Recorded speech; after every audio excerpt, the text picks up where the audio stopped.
Hello, welcome back. Today is a very special episode because this is our Super Bowl therapy session. Let's go.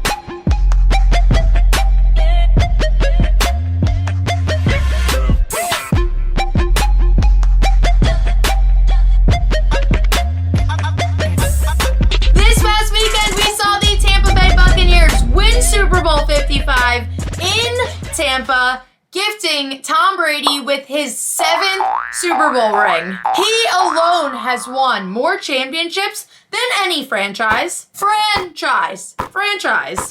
If you didn't get that, he has now won more championships than any franchise. He isn't even competing against players anymore. He's just attacking organizations all on his own. Might I add that he is the first NFL player to ever win a Super Bowl in 3 separate decades. Bye. I want this team renamed the Tampa Bay Buccaneers, and after this weekend, that seems very fair, very appropriate. So now let's kind of talk about the game. Everything we saw this weekend that we loved, all of the good stuff, and obviously with the good comes the bad. So we're going to vent about everything that we saw that we absolutely hated, and I think I can tell you there's a decent amount of that. At the end of my last video, you all saw me in near hysterics, deciding who I thought was going to win here, and I ended up landing on allowing my heart to root for the Chiefs. I proudly wore my Rollin' with my homies t-shirt, but I did place all of my money on the Bucs plus 3.5, which ended up being the right choice. You just cannot get rich betting against Tom Brady in the Super Bowl. That is a fact that I cannot deny. I also picked blue Gatorade randomly. I guess not randomly. For those of you that don't know, I am the pickiest person ever when it comes to eating and drinking. I basically have the appetite of a 4-year-old child, so that kind of hinders me sometimes. When it comes to Gatorade, the only flavor or color I'll drink is blue. Cool Blue or Glacier Freeze, I'm okay with both, light or dark, but strictly blue. Which is so weird because I even liked red as a kid. That was the one I got the most as a kid, and now I never go for it. And any other color, I stay so far away from. But in this case, it was blue. So I think this is the first time my picky habits have ever benefited me, literally ever. And I won extra money on that. So, woo, that was kind of cool. Looking back, I was so convinced, I think everybody was so convinced that this game was going to be extremely close, coming down till the very end. It was going to be a nail biter, so exciting. But at the end of the day, that streaker in a pink thong gained more yardage than the entire Chiefs offense. And he was even able to score a touchdown, which they were not able to do. It was all super weird for the Super Bowl. This was Patrick's first game ever not being able to score a touchdown, and this was also his first game ever losing by double digits. However, let me make one thing extremely clear. I cannot stress this enough. Patrick Mahomes did not lose that game for the Chiefs. Am I giving off Freaky Friday vibes right now? I think I am. I won't say one negative thing about him. I won't even think it. That man, while battling an injury, left his heart and soul out on that field, and he was completely alone out there. Basically, it was him and Travis Kelce trying to go up the middle, trying to make anything happen up against that Bucs defense, and they just couldn't. There were, I believe, a lot of factors that went into this. Number one, as I just said, the Bucs defense was on fire. Now, I don't want to make any excuses for them. I'm not trying to diminish anything that they did because they did absolutely everything right. But on the Chiefs' end, their O-line, non-existent. I felt like I was watching an Eagles game. And to say that about the Chiefs is one of the biggest insults I could give them. But seriously, Patrick Mahomes ran for 497 yards. Sounds kind of impressive, but it's not. Those 497 yards were before a pass or a sack. That was him trying to escape and weave his way away from the Bucs defenders. Hello? This is completely disrespectful to him. And even scrambling while injured, he got off some of the most impressive throws I have ever seen. One of them, he was like literally levitating, like Ben Stiller in dodgeball action, just full on horizontal, slow motion beautifulness.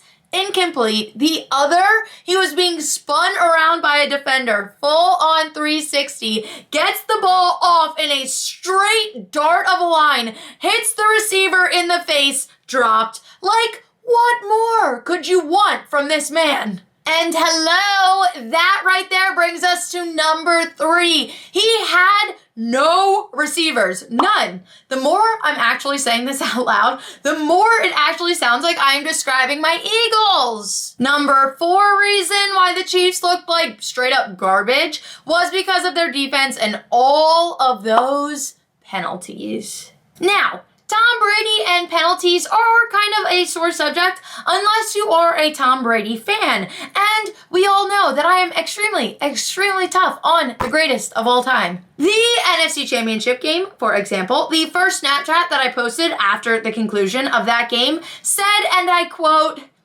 "How much did Brady pay these refs?" So, I understand, I feel you 100%.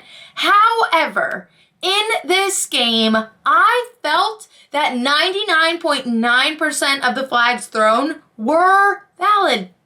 There was like one that was, I'll admit, a little iffy, but your kicker got all 9 of your points and a 43-year-old quarterback put up 31 on his team, so one flag wasn't gonna save you. Anyway, as much as I hate to say it, I look like I'm roaring. I don't know what this game has done to me. It's like literally made my heart grow one size. I'm not gonna go full Grinch. I'm not gonna do the 3 sizes too big thing because that would be an exaggeration. But my heart has definitely grown for Brady. Ew!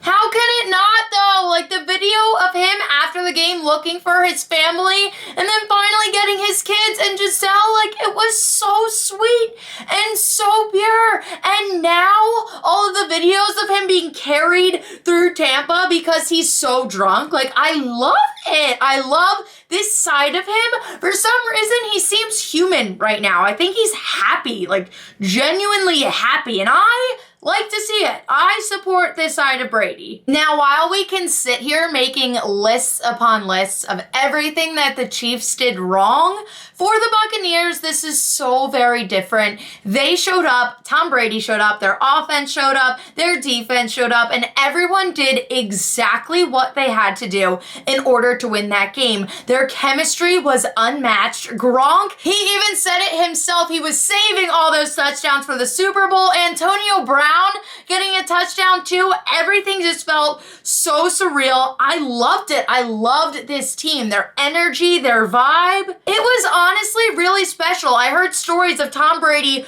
sending his family away, living alone for the entire week. He was texting all of his teammates every night at 11 o'clock at night, "We are going to win this game." Like they just came in ready and they knew. Now we all know that the Super Bowl is more than just a game. If we're being honest, let's be real. It's about the whole entire experience. One, let me just say, I think they did an absolutely amazing job of making sure that the stadium still felt full, even while keeping everyone socially distanced, 6 feet apart and safe. In doing that and adding in the cutouts, the stadium literally looked full, but it wasn't. And then what they did for all of the healthcare workers in Tampa, I thought it was absolutely beautiful, and it just made that moment so much more special. And then at halftime, we got to see The Weeknd perform live, and I feel like I am in the minority for thinking this. I absolutely loved it. I wish it was longer. It felt so short when it ended. My arms were like goosebumps. I was like begging for more. And I'm not even the biggest Weeknd fan. I don't listen to his albums when they come out. I listen to like his hit songs.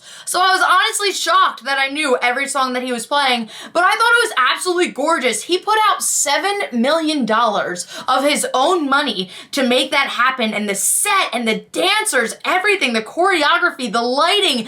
I know the mirror thing became a meme, but when you actually look at it, it was sick. The whole production was sick. I thought it couldn't have been better, honestly. No, like, I was genuinely shocked when I went to Twitter and I saw a lot of people hating on it. And my mom was texting me, why are they wearing jock straps on their face? And I was like, Mom, you don't understand. It's his whole vibe. He has this plastic surgery vibe. It was for his music video and it's for the I can't feel my face when I'm with you. Like, it was a whole thing. And just ignore that. One, it was a cool way to incorporate masks. You know, pandemic kind of vibe, whatever. But the whole dancing, the fireworks, I thoroughly loved it. Was this the best Super Bowl halftime performance I have ever seen? Absolutely not. If we're being completely real, I'm still in awe over J.Lo and Shakira from last year.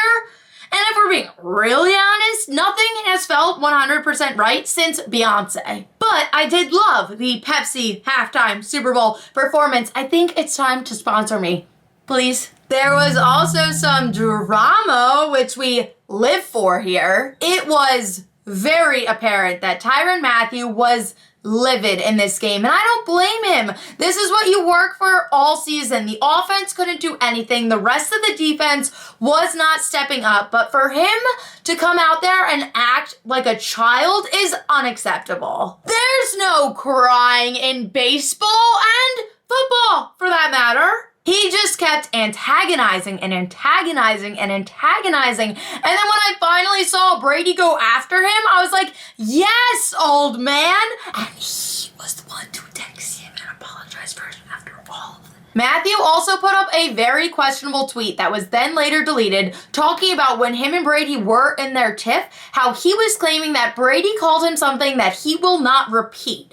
Now, to me and to a lot of others, this kind of leaves the door open for if Brady called him a racial slur, and this seemed to be his intention. Now, Brady was mic'd up in this game. I cannot even believe that I'm defending Tom Brady's honor right now. 2020 was a weird one, okay? What Mathieu was kind of dancing around leads to some pretty serious allegations. And from the looks of it, if there was more truth to this, I don't think the tweet ever would have been deleted. So now this was just a super low blow, and everything that happened on the field never had to go to Twitter. It never had to take this route. Why try and come at the greatest of all time after a night with an amazing achievement? Shout out to Thomas for being the bigger man, and I hope Mathieu learned something from this entire situation.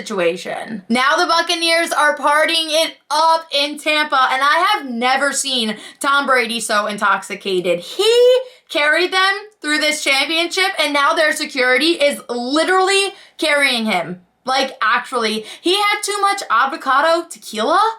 I don't even know what that is, but I love this for him. I love this for the rest of their team, and I honestly wouldn't be surprised if we see them back in the Super Bowl next year. This was such a great ending to a very wacky year, and I have a feeling we are heading into dangerous territory this offseason, so hold on tight. Thank you guys so much for watching. If you like this video, make sure to give me a thumbs up. Don't forget to subscribe if you haven't already, and tune back in next week because we are not going anywhere.